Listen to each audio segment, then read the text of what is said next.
Friends, welcome back to our channel. இன்னைக்கு நம்ம எந்த படத்தை பத்தி பார்க்க போறோம் அப்படினா Netflixல அவேலபிளா இருக்கிற Beverly Hills Cop XLF படத்தை பத்தி தான் நம்ம பார்க்க போறோம். And இதுவரைக்கும் நீங்க இன்னும் நம்ம சேனலுக்கு subscribe பண்ணாம இருந்தீங்கன்னா மறக்காம subscribe பண்ணி bell icon-ஐ press பண்ணி வெச்சுக்கோங்க. அப்பனா தான் நான் போடுற வீடியோஸ் வந்து உங்களுக்கு நோட்டிஃபிகேஷனா வரும். சோ வாங்க இப்போ இந்த படம் வந்து எப்படி இருக்கு அப்படிங்கறத நம்ம பார்த்தலாம். And அதுக்கு முன்னாடி இந்த படம் வந்து Netflixல அவேலபிளா இருக்கு. தமிழ் டப்பிங்கோட அவேலபிளா இருக்கு. சோ இதுவரைக்கும் நீங்க இன்னும் பார்க்கல அப்படினா பார்த்துட்டு எப்படி இருக்கு அப்படிங்கறத மறக்காம கமெண்ட்ஸ்ல சொல்லுங்க. பார்த்திருந்தீங்கன்னா உங்களோட ஒபினியன் என்ன அப்படிங்கறதையும் மறக்காம கமெண்ட்ஸ் சொல்லுங்க. அண்ட் இந்த படத்தை வந்து பார்க்கலாமா வேணாமா அப்படிங்கிற மாதிரி யோசிச்சு வச்சிருந்தீங்கன்னா உங்களுக்கு போர் அடிக்காம ஒரு மூவி பார்க்கணும், ஒரு 2.5 hours மூவி பார்க்கணும், தமிழ் டப்பிங்கோட இருக்கணும் அப்படிங்கிற மாதிரி யோசிச்சு வச்சிருந்தீங்கன்னா கண்டிப்பா இந்த படத்தை வந்து ஒரு தடவை ட்ரை பண்ணி பார்க்கலாம் அப்படிங்கிற மாதிரி தான் நான் சொல்லுவேன். நீங்க பார்த்துட்டு எப்படி இருந்துச்சு அப்படிங்கிறதையும் மறக்காம கமெண்ட்ஸ்ல சொல்லுங்க. அண்ட் அதே மாதிரி இந்த படம் வந்து இந்த ஃப்ரான்ச்சைஸ்ல 4th மூவியா வந்து நம்மளுக்கு கொடுத்துருக்காங்க. அண்ட் 3rd மூவி வந்து 1994ல வந்து ரிலீஸ் பண்ணியிருந்தாங்க. ஸோ கிட்டத்தட்ட 30 வருஷத்துக்கு அப்புறம் இந்த ஒரு சீக்குவல் எடுத்திருக்காங்க. எப்படி இருந்துச்சு அப்படிங்கிறத நம்ம பார்த்துலாம். அண்ட் அதே மாதிரி இந்த படத்தில் வந்து கிரேசி ஃப்ராக் நம்ம எல்லாத்துக்குமே தெரிஞ்சிருக்கோம். ஸோ அந்த ஒரு கிரேசி ஃப்ராக் மியூசிக்கை வந்து பேக்ரவுண்ட் ஸ்கோராக வந்து நம்மளுக்கு மிக்ஸ் பண்ணி கொடுத்துருக்காங்க. ஸோ அது கேட்குறதுக்கு கொஞ்சம் நாஸ்டாலஜிக்காகவும் இருந்துச்சு அப்படிங்கிற மாதிரி தான் எனக்கு தோணுச்சு. அண்ட் இந்த படத்தோட கதை என்ன அப்படிங்கிறத நம்ம லைட்டாக பார்த்துலாம். நம்மளுக்கு ஆரம்பத்தில் வந்து ஹீரோவை வந்து காட்டுறாங்க. ஸோ எடி மர்ஃபியை வந்து காட்டுறாங்க. அவர் வந்து எக்ஸல் ஃபோலி அப்படிங்கிற ஒரு கேரக்டரில் வந்து ப்ளே பண்ணியிருக்காரு. ஸோ அவர் வந்து டெட்ராய்ட் மிச்சிகனில் வந்து ஒரு டிடெக்டிவாக இருக்காரு அப்படிங்கிற மாதிரி தான் நம்மளுக்கு காட்டுறாங்க. அண்ட் அதே மாதிரி அவர் ஒரு மிஷனில் இருக்காரு அப்படிங்கிற மாதிரி தான் நம்மளுக்கு ஆரம்பத்தில் வந்து காட்டிட்டு இருக்காங்க. ஸோ இப்படி தான் வந்து அவரோட லைஃப் வந்து நம்மளுக்கு காட்டுறாங்க. இப்படி இருக்கிறப்ப அவரோட ஃப்ரெண்டு வந்து பில்லி அப்படின்னு சொல்லிட்டு ஒருத்தர் இருக்காரு. அவர் வந்து ஃபோன் பண்ணுறாரு. என்ன அப்படின்னா, பெவர்லி ஹில்ஸில் இங்கே உன் பொண்ணு வந்து லாயராக இருக்கா.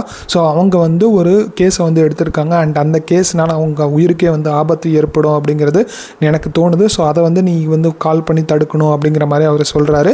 அண்ட் அதே மாதிரி நீ வந்து பெவர்லி ஹில்ஸ்க்கு வந்து அந்த உன்னோட பொண்ணை வந்து பார்த்துட்டு பேசு அப்படிங்கிற மாதிரியும் சொல்லி ஃபோனை வைக்கிறாரு. ஸோ இப்படி தான் வந்து நம்மளுக்கு ஆரம்பத்தில் வந்து காட்டுறாங்க. இப்படி இருக்கிறப்ப இவர் வந்து சரி ஓகே நம்ம பொண்ணுக்கு ஆபத்தாக இருக்க போலையே அப்படின்னு நினச்சிட்டு இவர் வந்து மிச்சிகன் வந்து நம்ம பெவர்லி ஹில்ஸ்க்கு வராரு. வந்துட்டு அவரோட ஃப்ரெண்டுக்கு வந்து ஃபோன் பண்ணலாம் அப்படிங்கிற மாதிரி ட்ரை பண்ணுறாங்க. ஆனால் வந்து லைனே கிடைக்க மாட்டேங்குது. ஸோ கிட்டத்தட்ட ஆள் வந்து மிஸ்ஸிங் அப்படிங்கிற மாதிரி தான் அவங்க வந்து தேடிட்டு இருக்காங்க. ஸோ இப்படி இருக்கிறப்ப அந்த ஒரு கேஸை வந்து அவங்க ஏன் எடுக்கணும், அண்ட் அதே மாதிரி அந்த கேஸுக்கு பின்னாடி யாரெல்லாம் இருக்காங்க, அண்ட் அதே மாதிரி இவங்க காணாமல் போன இவங்க ஃப்ரெண்டு வந்து என்னாச்சு அப்படிங்கிறதெல்லாம் நமக்கு மீதி படமாக வந்து கொடுத்துருக்காங்க.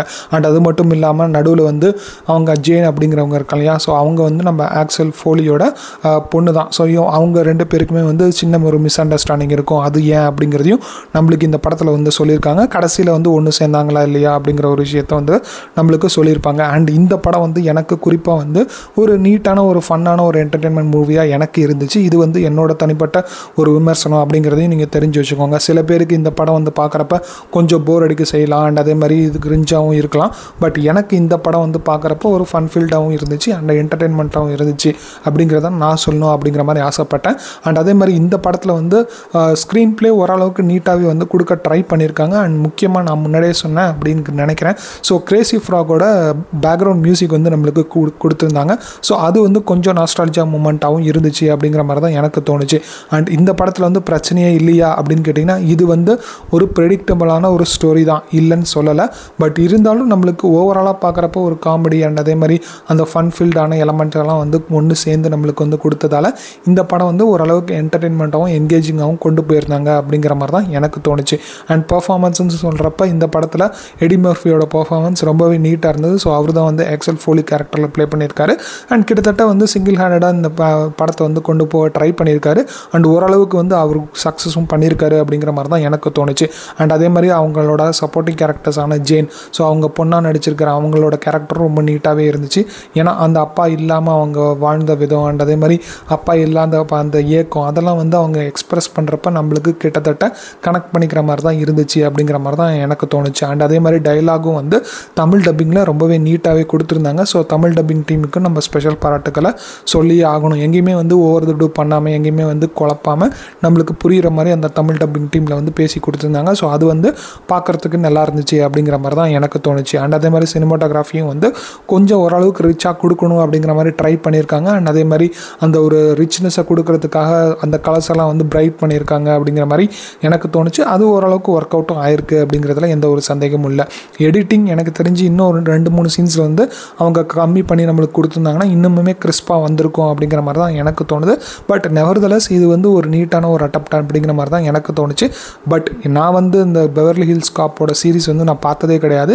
ஸோ ஸோ இதுதான் வந்து நான் ஃபஸ்ட்டு மூவியாக பார்க்குறேன். பட் இருந்தாலுமே எனக்கு ஓரளவுக்கு புரிகிற மாதிரி தான் கொடுத்துருந்தாங்க. ஸோ அதுவும் வந்து எனக்கு ஒரு ப்ளஸ்ஸாக இந்த படத்தில் பட்டுச்சு அப்படிங்கிற மாதிரி தான் நான் வந்து சொல்லுவேன். அண்ட் அதே மாதிரி இந்த படம் வந்து நீங்கள் வந்து லாஜிக்கெல்லாம் பார்க்காம ஒரு ஜாலியான மூவி பார்க்கணும் அப்படிங்கிற மாதிரி ஆளாக இருந்தீங்கன்னா கண்டிப்பாக இந்த படம் வந்து தமிழ் டப்பிங்லேயும் இருக்குது. ஸோ தாராளமாக ஒரு தடவை ட்ரை பண்ணி பாருங்களேன் அப்படிங்கிற மாதிரி தான் நான் வந்து உங்களுக்கு சொல்லுவேன். அவ்வளோதான் ஃப்ரெண்ட்ஸ் இந்த வீடியோ பிடிச்சிருந்தேன்னா லைக் பண்ணி ஷேர் பண்ணி கமெண்ட் பண்ணுங்கள். மறக்காமல் நம்ம சேனலுக்கு சப்ஸ்கிரைப் பண்ணாமல் இருந்தீங்கன்னா சப்ஸ்கிரைப் பண்ணி பெல் ஐக்கனை ப்ரெஸ் பண்ணி வச்சுக்கோங்க. அப்படின்னா தான் நான் போகிற வீடியோஸ் வந்து உங்களுக்கு நோட்டிஃபிகேஷனாக வரும். தேங்க்யூ ஃப்ரெண்ட்ஸ், தேங்க்ஸ் ஃபார் வாட்சிங் திஸ் வீடியோ. பாய்.